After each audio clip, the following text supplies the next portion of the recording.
Welcome everybody. So I was initially excuse me, I was initially supposed to be posting this video at least like 2 weeks ago, but I've been pretty busy with a lot of different things. Oh, I got that glare on my face because my wife just got home. All right, so I was initially supposed to post this video like, multiple weeks ago, but I figured that, today would be a perfect opportunity and the perfect timing for me to do it, being that EJ and Bud both weighed in today. All right, so if memory serves me correct, EJ weighed in at, the welterweight limit of 147, and Bud came in at like 146.6 or 146.7 or somewhere like that. So he was a little bit under. All right, so for those that know me, you know what I mean, you already know I'm going with EJ. I know EJ, so I'm going for the hometown dude, right? So what I want, like what I wanted to do is I wanted to kind of critique a few things, compare a few things, and kind of show y'all where I'm coming from as far as why I'm picking EJ. Just to give you reasoning behind why I'm picking EJ. All right, so a couple of the points that I'm going to talk about. I'm going to talk about the last, let me see, 1, 2, 3, 4, 5, 6, I guess 7, the last 7 opponents that Bud has had, and I believe all of those were at welterweight, because his first 147 fight was against Jeff Horn, because he was undisputed at 140, and he immediately, was able to get a title shot, the WBO title shot against Jeff Horn, who had beat Manny Pacquiao, right?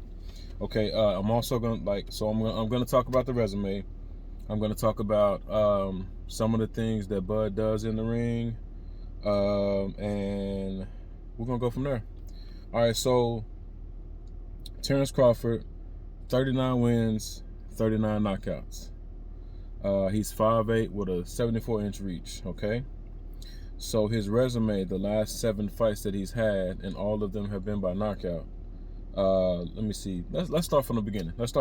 So Jeff Horn was, I believe he was 18-0-1 at the time. And if you are a boxing fan and like you're not a casual, like if you're a boxing head, you know that Manny Pacquiao really beat Jeff Horn. So Jeff Horn really shouldn't have been fighting Terence Crawford because he really lost. But anywho, at that point, like I don't even remember who Jeff Horn had beat in order to fight Manny Pacquiao. I honestly don't know. I really can't tell you. So he beat Jeff Horn, who, aside from him having a size advantage, I mean, he's a rough dude. Like, so honestly, Jeff Horn was nobody special in my opinion, right? Okay. And then after that, Bud defended his title against Jose Benavidez Jr. Jose Benavidez Jr. was 27-0 at the time, but he was also coming off of a leg injury because he got shot in his leg, right? So, I mean, okay, I'll tell you this. Prior to that injury, Jose Benavidez was one of the highest prospects in boxing. I want to say he turned pro at like 16 or 17 or something like that. So he was a highly touted amateur. And I think he signed with Top Rank or whatever. Was it Top Rank? Yeah, I believe he signed with Top Rank. So he was somebody that was very talented, highly touted. But after that leg injury or that him getting shot, he hadn't been the same. He hadn't been the same since then. So he knocked out Jeff Horn. I don't even remember what round. He knocked out Jose Benavidez Jr. Okay, I think he knocked out Jose Benavidez Jr. in the 12th round, I believe, if I remember right. Okay, now Amir Khan. Amir Khan was 33 wins, 4 losses, and of those 4 losses, 3 of those losses were knockouts. I believe he was knocked out by Breeders Prescott was his first loss. Who was his second knockout? I know Canelo knocked him out, and somebody else. I don't remember who else knocked him out. but Bud ended up knocking him out. And the thing about Amir Khan, Danny Garcia knocked him out. Okay, so I think it was Breeders Prescott, I believe it was Danny Garcia, and then I believe it was Canelo that knocked him out, right?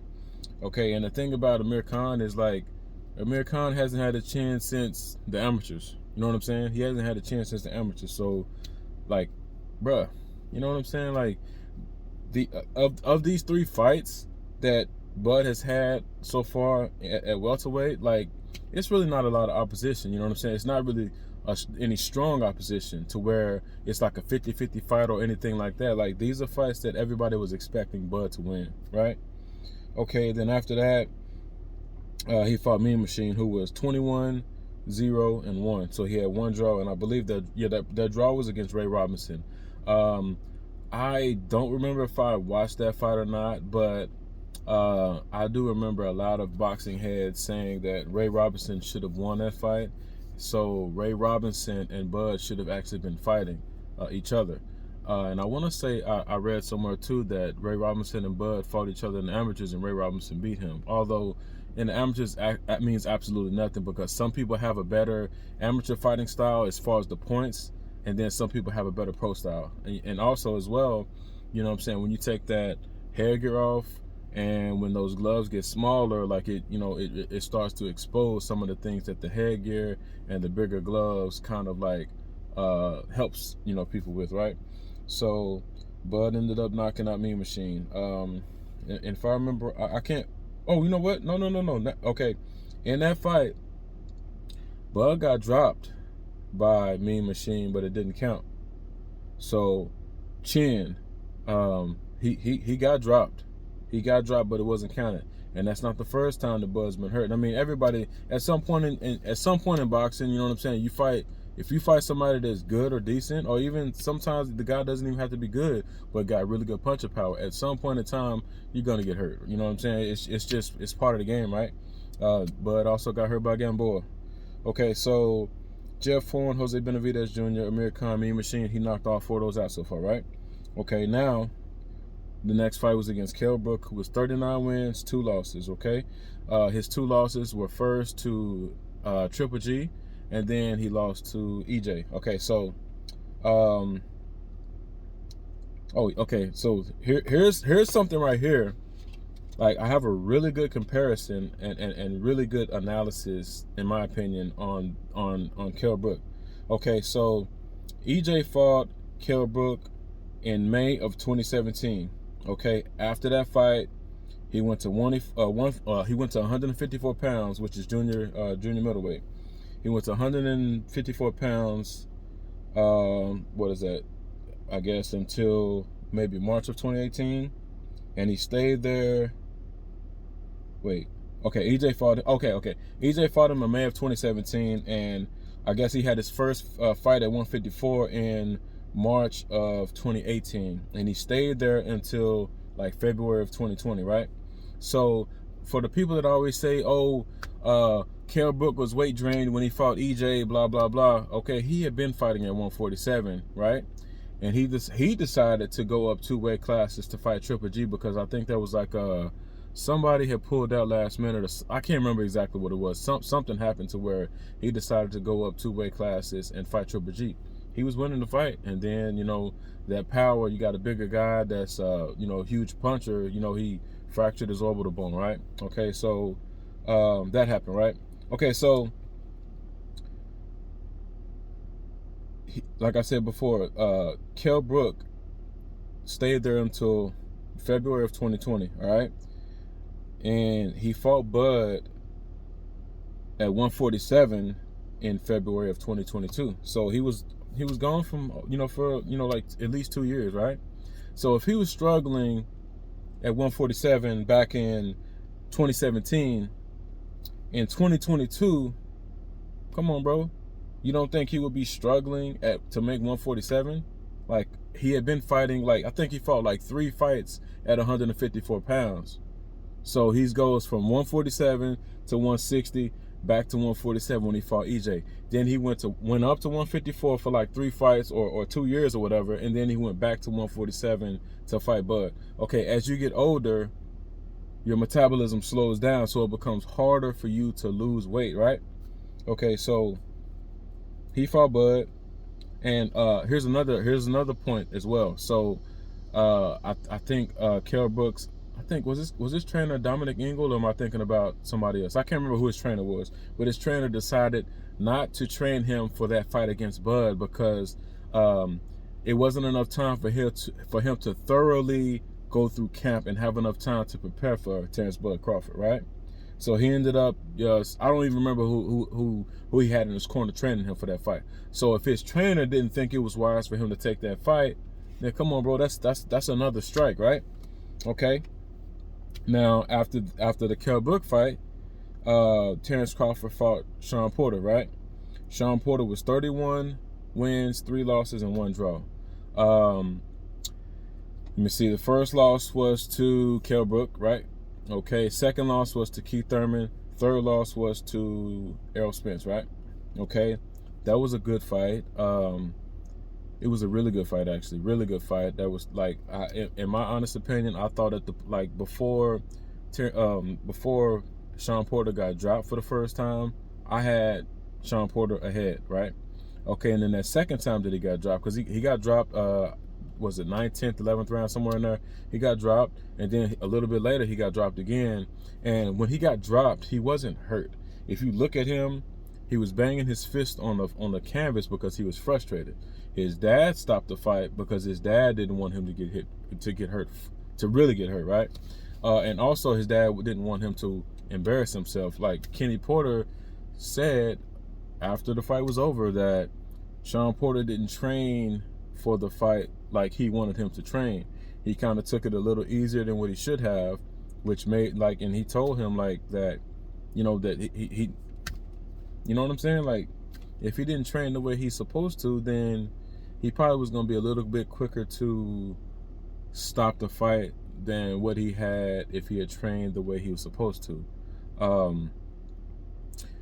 He said that when he trained for EJ, he went he trained like a madman.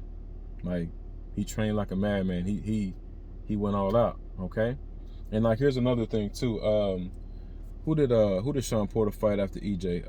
I can't remember the guy's name exactly, but it ended up being I think it ended up going to a decision, and Sean Porter didn't really look too good in that fight.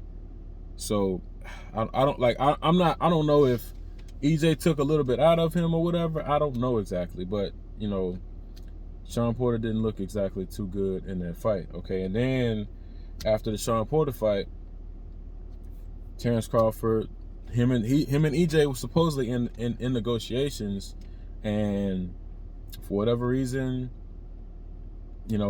from what I hear, Terence Crawford was trying to negotiate with 2 people at the same time. So he was talking to EJ, but he also had something going on the side, and he eventually ended up fighting David Avanesian, who was 29 wins, 3 losses, and 1 draw. I looked at his box rec maybe last week or whatever, and I can't remember exactly who it was that he fought, but the people that he beat, well, he already had 3 losses, and the people that he beat shouldn't have put him in position to get a world title shot against Terence Crawford. And you know what I'm saying? That wasn't a fight that he deserved, and it also wasn't a fight that Terence Crawford should even took. It was basically a stay busy fight, and I believe Terence Crawford was guaranteed $10 million from BLK. Is it BLK Prime or something like that? Okay, so resume. These last 7 fights for Terence Crawford, which have all been at welterweight, really isn't the toughest opposition out there. If we want to compare real quick, okay, EJ fought Kell Brook. He broke his other orbital bone, right?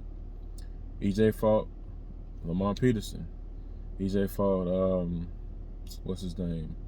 He fought Danny after I think Danny was after the car crash.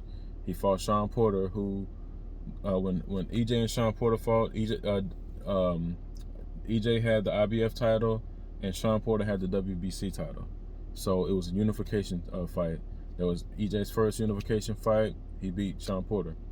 He ended up fighting. Let me see. After that, he had the car crash, and then after the car crash, instead of taking a soft tune-up fight like a Jeff Horn, like a Jose Benavidez, like a Amir Khan, like a washed-up Kell Brook or David Avenesian, EJ fought, you know what I'm saying, Danny Garcia. Danny's a big puncher, you know what I'm saying? Danny's only losses have been, at that point in time, Danny's only losses were to Sean Porter and Keith Thurman. You know what I'm saying? So he fought, and EJ also fought Mikey Garcia, who was undefeated at the time. I think Mikey's a 3 or is it 4 division champion. A lot of people like to say that Mikey was coming up from, like, was it 135 or whatever? No, he was not. Mikey had previously fought at 140 for like 2 or 3 fights, and he's the one that called out EJ. You know what I'm saying? So, you know, whatever. And you know, I will say this too. So at welterweight, PBC has the much better stable. You know what I'm saying?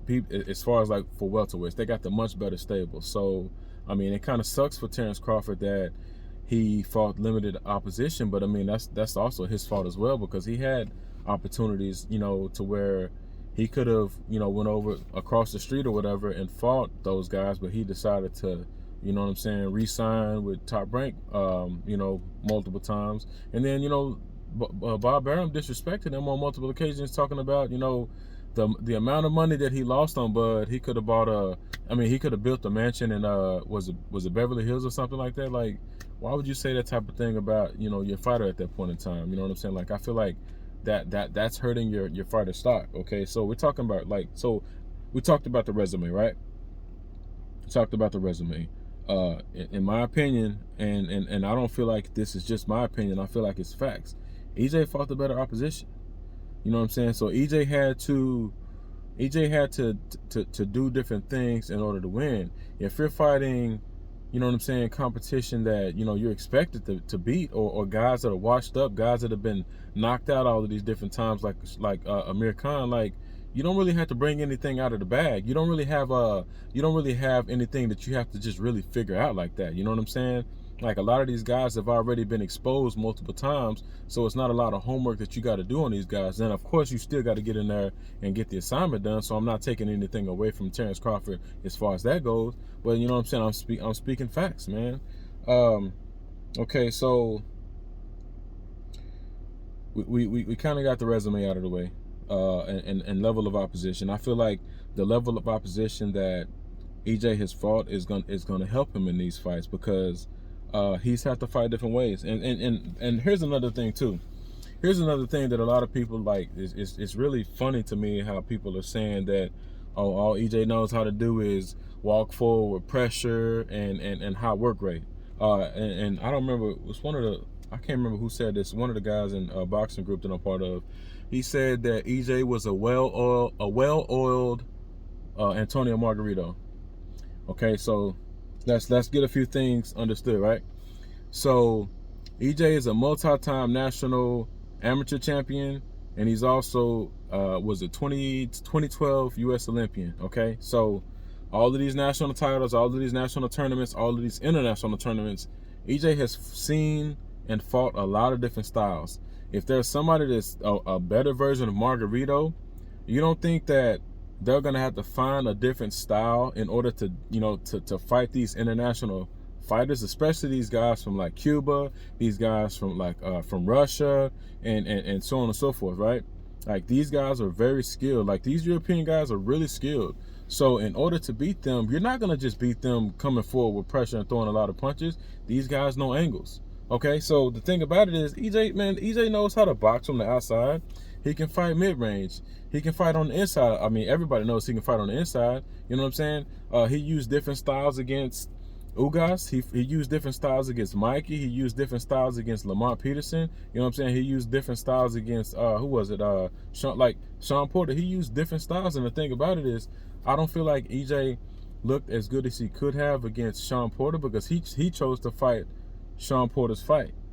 You know what I'm saying? And then also with Mikey, he outboxed Mikey because everybody thought he was gonna just, he's too big for Mikey. He's just gonna knock him out. He showed y'all that he can box. You know what I'm saying? So, he has different things that he can do. Like, y'all try to make him like he's some kind of dumb fighter. The dude actually has a really high IQ. You know what I'm saying? Like, he has a really good defense. You know what I'm saying? He has a really good body attack, really good jab. He has really good punch placement as well. And I mean, he has power. He got some serious power. You know what I'm saying? And his body attack, you know what I'm saying? He's really smart, man. He's really smart. And I don't think he gets the credit that he deserves as far as his boxing IQ, because you're not going to be a multi-time national champion and an Olympian with just one style.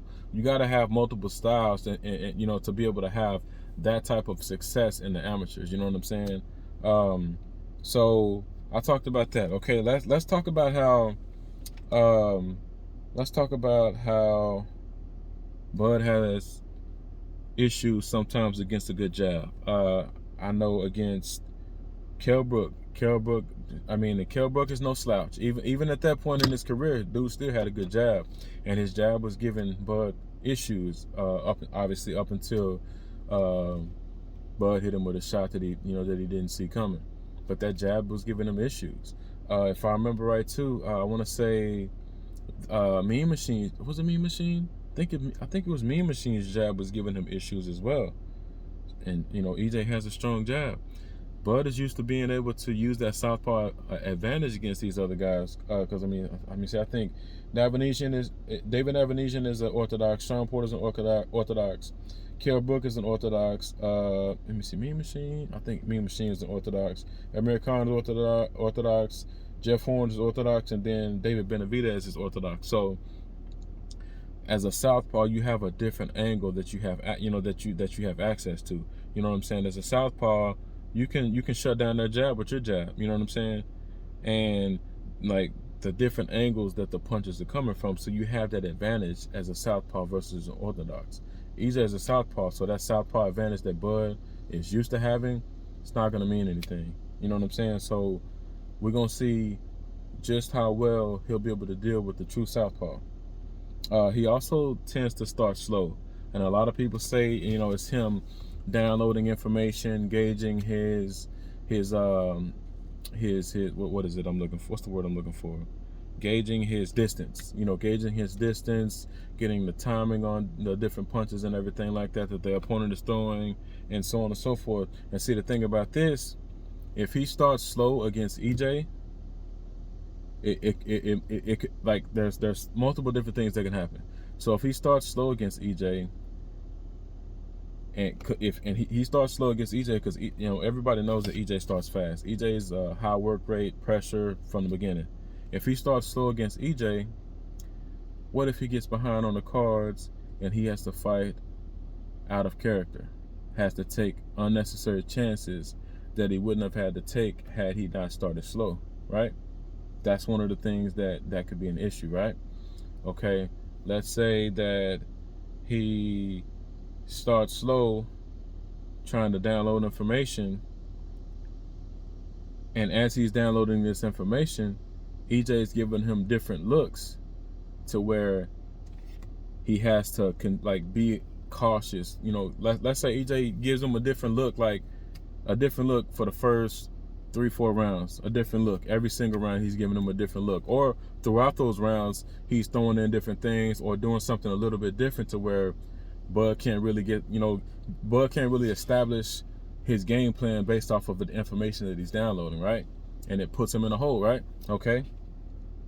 So him starting slow could be a bad thing, but also him starting faster could be a bad thing too, because Bud is not really used to starting fast. Like if EJ gets Bud to engage in the speed that EJ wants to start at, and he's not used to starting at that speed, by the 7th, 8th, 9th round, especially after Bud done took some of these body shots to slow him down, that could be a bad thing for him, right?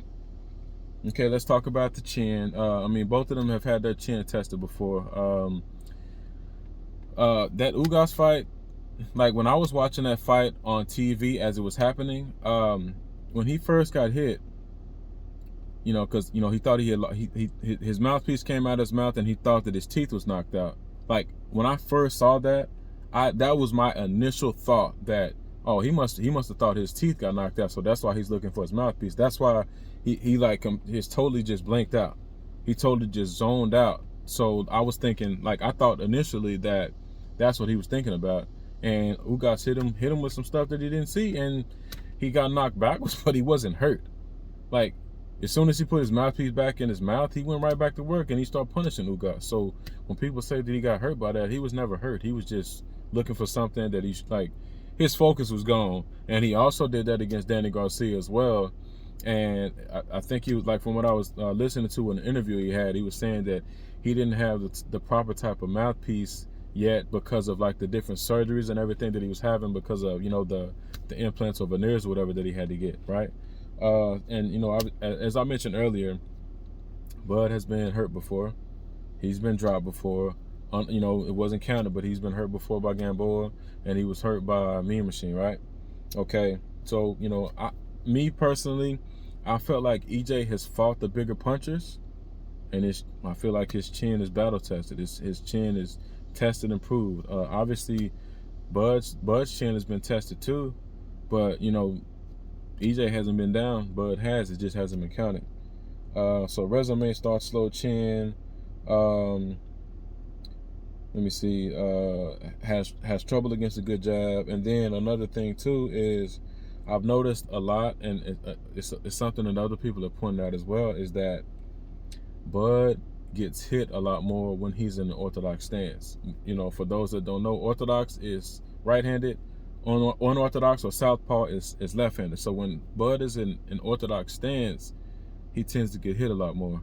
So I could see him, you know what I'm saying? I don't like for this, and this is for all of the people talking about, oh, Bud has a high IQ, he likes to figure people out, or he can figure people out, he can switch it up, he can switch southpaw, he can switch right-handed, or whatever the case is. I don't think, like, I mean, I'm not saying it won't happen, but I don't think Bud will be switching from left to right or from right to left too much tomorrow night.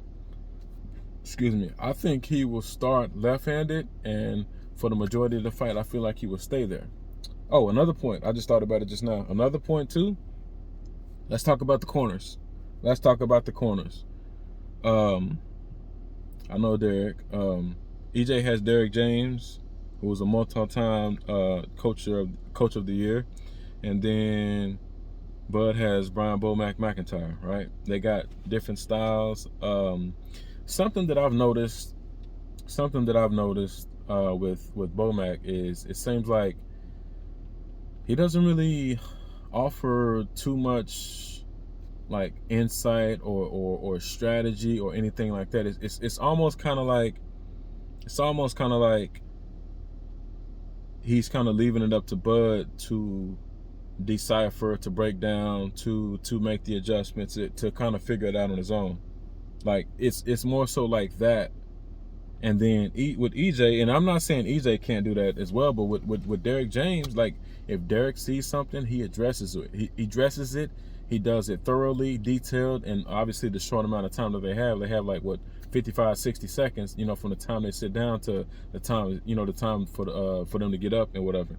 So Derek is, you know, I'm just gonna say, in my opinion, the styles between Derek and Bomac are day and night. I feel like Derek is a way better coach. I mean, I don't really have much else to say about that.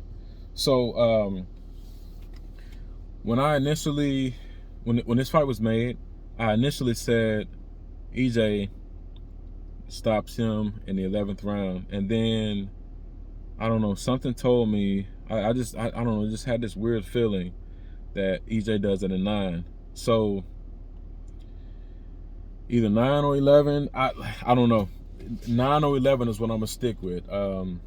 I initially said 11, and then, you know, I've been feeling this 9, and, you know, for those that have been peeping my predictions on Facebook here lately, I've been spot on, and I've been even getting the rounds right. I got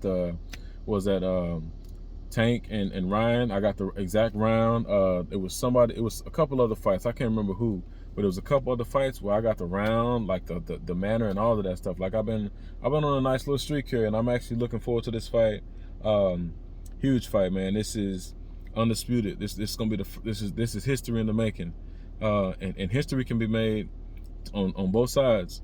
I believe for the male division or men's division, this will be the first, like if Bud is to win, this will be the first time that a male has won undisputed in 2 different divisions. He won 140. He won at 140, and what that means is he got all of the major belts in his division. That's the IBF, WBA, WBO, WBC. Let me see, IBF, WBA, WO, WBC. Yeah, okay.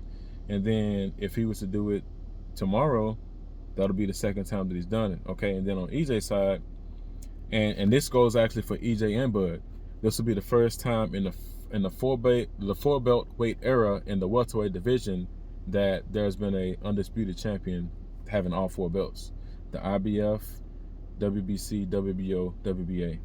EJ currently holds the WBA, WBC, and the IBF, and Bud holds the WBO. And you know, something I've noticed is a lot of top rank or former top rank fighters have had the WBO title. It's something that I've noticed. It's gonna be a good fight, man. I'm actually looking really forward to it. Going over my boy's house for the fight, man. Looking forward to it, man. Like this is a fight that didn't know if it was ever gonna happen. I mean, because you see with Floyd and Manny, that fight happened, man, well after when it was supposed to happen. I feel like this one is happening at the right time, and like I don't feel like it was, like I don't really feel like it was ever any ducking, because a lot of people are talking about EJ was ducking or whatever. Like man had a life-threatening accident, and then a retina tear, and what for him would have been the biggest fight of his life against Manny Pacquiao. Manny Pacquiao is an icon. So speaking of Manny, imagine this, the way that, and I know triangle theories don't work, but imagine the Manny Pacquiao that showed up against Ugas. If EJ hadn't had that detached retina, imagine what he would have did to Manny Pacquiao. Man, he would have put a beating on him or whatever. He would have put a beating on him. But anyways, man, like this is probably the first video that I've posted on my YouTube regarding boxing. Man, I've had my channel for a while. I don't really post anything on there, so this will be the first post that I've had on here.